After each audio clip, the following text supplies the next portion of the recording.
ঈশার নামাজের পরে মাত্র 3 বার এই দোয়াটি পাঠ করবেন, আল্লাহ তাআলা আপনার মনের সব আশা পূরণ করে দিবেন।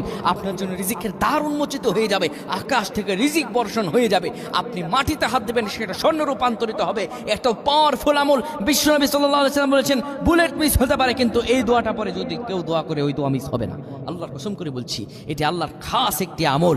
আপনি যেটাতে করবেন, যেটাতে যে উদ্দেশ্য করবেন, সেই উদ্দেশ্য আল্লাহ তাআলা সফল করে দিবেন। প্রিয় ভাইরা আমার, ঈশার নামাজের পরে আপনি কিবলামুখী হয়ে বসে যেতে হবে। ঈশার নামাজের পরে কিবলামুখী হয়ে বসে যাবেন, কারো সঙ্গে কোনো কথা বলবেন না। কিবলামুখী হয়ে বসে আপনি প্রথমেই আল্লাহ তাআলা শুকর আদায় করবেন, কারণ আমার আল্লাহ বলেছেন, লা ইন শাকারতুম লাযীদান্নাকুম।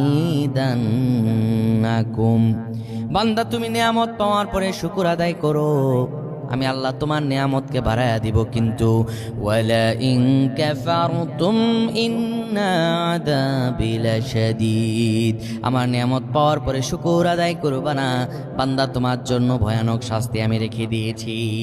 তা আল্লাহ শুকর আদায় করতে হবে। আল্লাহ শুকর আদায় করার পরে এই ইসমে আজমটি 3 বার পড়বেন, শিখিয়ে দিচ্ছি। আল্লাহুম্মা ইন্নী আসআলুকা বিআন্নী আশহাদু আন্নাকা আনতাল্লাহ لا إله إلا أنت الأحد الصمد الذي لم يلد ولم يولد ولم يكن له كفوا أحد।